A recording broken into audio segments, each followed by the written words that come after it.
Sir इसमें क्या ऐसा हो सकता है, क्या विकल्प आपको दिख रहे हैं? क्योंकि अब जब राष्ट्रपति भवन में ही प्रदर्शनकारी पहुंच गए हैं और आप देखिए जो वीडियो आ रहे हैं सर, वहां बेडरूम में घुस गए हैं, स्विमिंग पूल में कूद गए हैं, ये आम लोग हो सकते हैं क्या?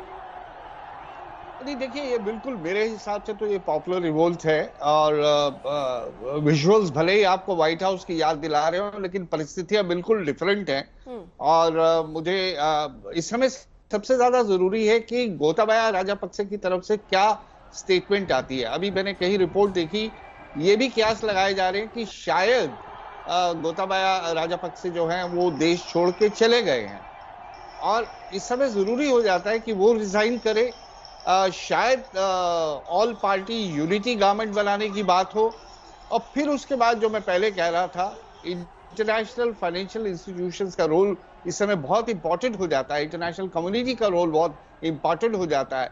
IMF और वर्ल्ड बैंक तो हम हमेशा से जानते ही हैं कि उनका जो एटीट्यूड है, अप्रोच है, वो काफी बायस रही है डेवलपिंग कंट्रीज को लेकर और उनकी जितनी भी सपोर्ट रहती है अक्सर वो काफी कंडीशनल होती है। मुझे लगता है ब्रिक्स का इस समय काफी इंपॉर्टेंट रोल है, क्योंकि ब्रिक्स की स्थापना जब हुई थी उसके बाद यही सोचा गया था कि जब तक इन इंस्टीट्यूशंस में रिफॉर्म नहीं लाए जा सकते तो हमें कोई ना कोई अल्टरनेटिव्स खड़े करने पड़ेंगे। तो न्यू डेवलपमेंट बैंक जो है एक किस्म का एक अल्टरनेटिव था जो गरीब और उभरते हुए देशों की समस्याओं को सुलझाने में मदद करने के लिए आगे आने की बात करी गई थी। तो ब्रिक्स का मुझे लगता है आज की तारीख में काफी रोल इंपॉर्टेंट हो जाता है। इंडिविजुअली इंडिया काफी कुछ कर रहा है, 3 बिलियन से भी ज्यादा हमने कमिट किया है वहां पे। हमने एसेंशियल कमोडिटीज भी भेजी है, फाइनेंशियल असिस्टेंस देने की भी बात है।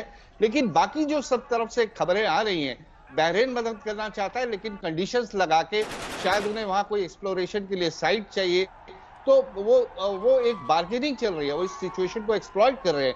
चाइना का कुछ मालूम ही नहीं है कि वो क्या करना चाह रहा है या क्या करेगा, या उससे कोई उम्मीद की भी जा सकती है।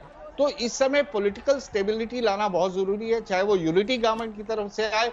और मुझे लगता है हाई टाइम है गोताबाया को आगे बढ़ के आना चाहिए, रिजाइन कर देना चाहिए और एक यूनिटी गवर्नमेंट बने यहाँ पे, और फिर जो इकोनॉमिक जो सिचुएशन से बाहर निकलने की दिशा में क्या कदम उठाए जा सकते हैं, इस बारे में सोचा जाए।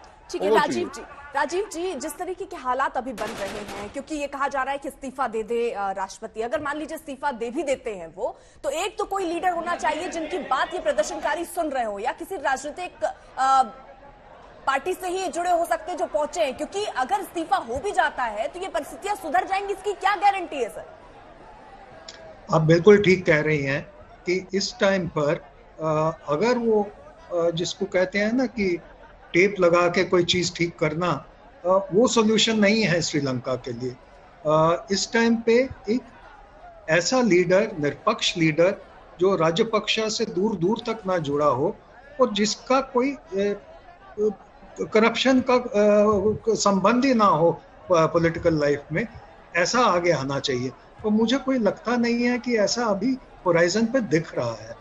तो इसीलिए जो ऑल पार्टी मीटिंग है, अगर इसमें सहमति हो जाए कि हम एक ऐसा ग्रुप आगे करेंगे जो सुलझे हुए हैं, समझदार हैं और कोशिश कर सकते हैं कि किसी तरह स्थिति को काबू में लाने की, पर वही सबसे बड़ी प्रॉब्लम है कि क्या स्थिति काबू में आ सकती है। और इंडिया जैसे देश जो हमेशा श्रीलंका के लिए आगे हाथ बढ़ाते रहे, वो भी सोचेंगे कि भाई 4 बिलियन से ज्यादा डॉलर्स तो हमने आगे ही दे दिए हैं। तो ये तो नहीं है कि कोई ब्लैक होल है जिसमें आप डालते जाएं और उसमें कुछ रिटर्न्स होने की या स्थिति संभलने की आशा नजर नहीं आती। तो इंडिया भी थक जाएगा और देश भी थक जाएंगे। जहां तक चाइना है, उसके स्टेक्स बड़े हाई हैं, क्योंकि उसने तो ये स्थिति में नाजुक होने में बहुत ज्यादा कंट्रीब्यूशन की है, और ना सिर्फ श्रीलंका में बल्कि और कई देशों में, हमारे बगल वाले पाकिस्तान में भी जो इकोनॉमिक ट्रबल्स हो रही हैं उसमें चाइना का बहुत बड़ा हाथ है। तो ये एक अकेला देश नहीं है जो इस मंजर पे पहुंचा है। तो चाहे वो इंडिया हो या बाकी देश हो या IMF हो, वो 10 बार सोचेगा कि भाई जो हम दे रहे हैं, मदद दे रहे हैं, जो हम कंडीशन लगा रहे हैं, इनका असर कितना होगा और कहाँ तक होगा।